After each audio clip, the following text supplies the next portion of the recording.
अगर आपकी एज 35 या 35 से ज़्यादा है और आप प्रेगनेंसी प्लान करने के बारे में सोच रहे हो, और अगर ये भी सोच रहे हो कि एम आई टू लेट, क्या मैंने बहुत देर कर दी प्रेगनेंसी प्लान करने में, तो ये वीडियो आपके लिए है। मैं हूँ डॉक्टर वैशाली चौधरी। मैं हेड करती हूँ department of fertility IVF at mom story by Sahyadri hospital, Nagar road, Pune. और आज मैं आपको बताने वाली हूँ कुछ टिप्स कि अगर आप 35 के ऊपर हो तो प्रेगनेंसी प्लान करने के लिए आपको क्या करना चाहिए ताकि आपको जल्दी से अच्छा एक हेल्दी बेबी हो जाए। तो देखो, जब यू आर 35 क्या होता है, 35 में आपका कॉन्फिडेंस एज अ वुमन अच्छा है, आपके शायद बैंक बैलेंस भी पहले से अच्छा है, आपका इमोशनल कोशेंट अच्छा है, आप प्रेगनेंसी के लिए बिल्कुल रेडी हो, फिज़िकली आप हेल्दी हो। लेकिन बायोलॉजिकली एट 35 क्या होने लग जाता है, आपका पीरियड्स थोड़ा सा कभी कभी इरेगुलर या जल्दी आने लग जाता है, आपका एग प्रोडक्शन जो है वो धीरे धीरे कम होने लग जाता है। इसके लिए ओव्यूलेशन शायद हर महीने नहीं होता है, या थोड़ी देर से होता है, या वीक होता है, जिसके वजह से कभी कभी आपको प्रेगनेंसी कंसीव करने में प्रॉब्लम आ सकती है।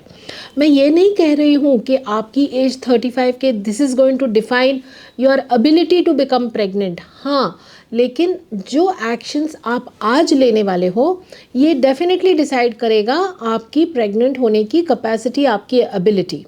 तो आपको क्या करना चाहिए? सबसे पहले तो आपको कुछ ब्लड टेस्ट और कुछ टेस्ट करने चाहिए जानने के लिए कि आपकी फ़िलहाल कैपेसिटी क्या है।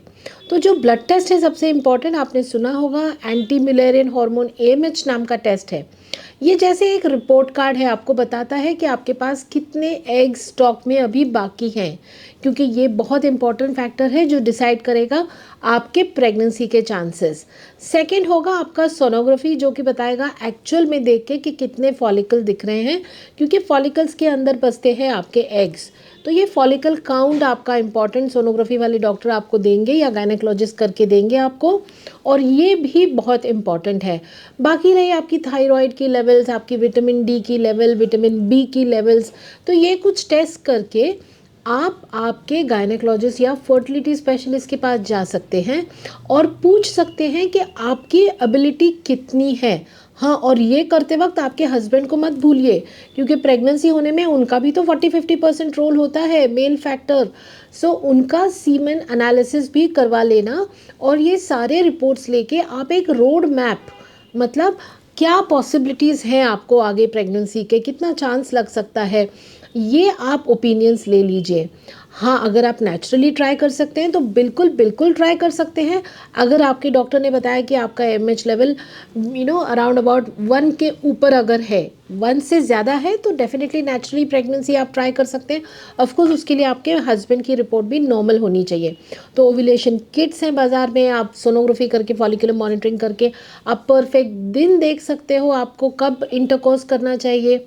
अगर ये इससे प्रेगनेंसी नहीं होती है या डॉक्टर ने आपको किसी रीज़न IUI बताया है, तो आप IUI की भी हेल्प ले सकते हो। IUI से अराउंड अबाउट 18 to 20% हर महीने आपके सक्सेस रेट्स होते हैं।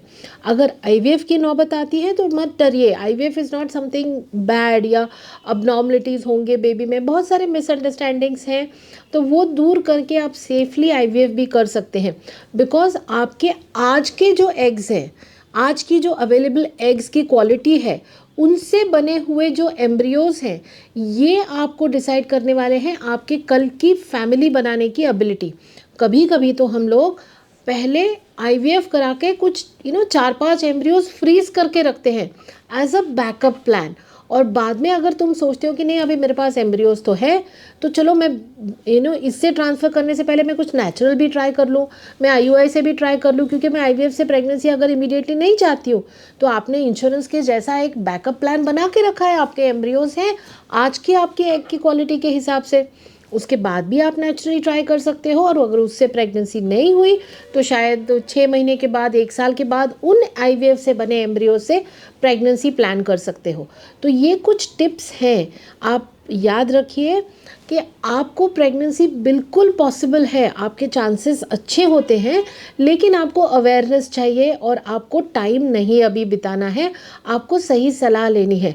तो आपको इसी विषय में और भी इन्फॉर्मेशन चाहिए तो प्लीज़ आप मॉम स्टोरी नगर रोड विज़िट कीजिए।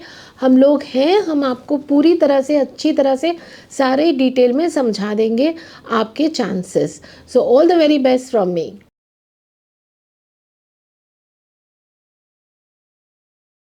And if you have any issues about this, please do visit us at Mom Story at Nagar Road Sahyadri Hospital. We are all there to help you.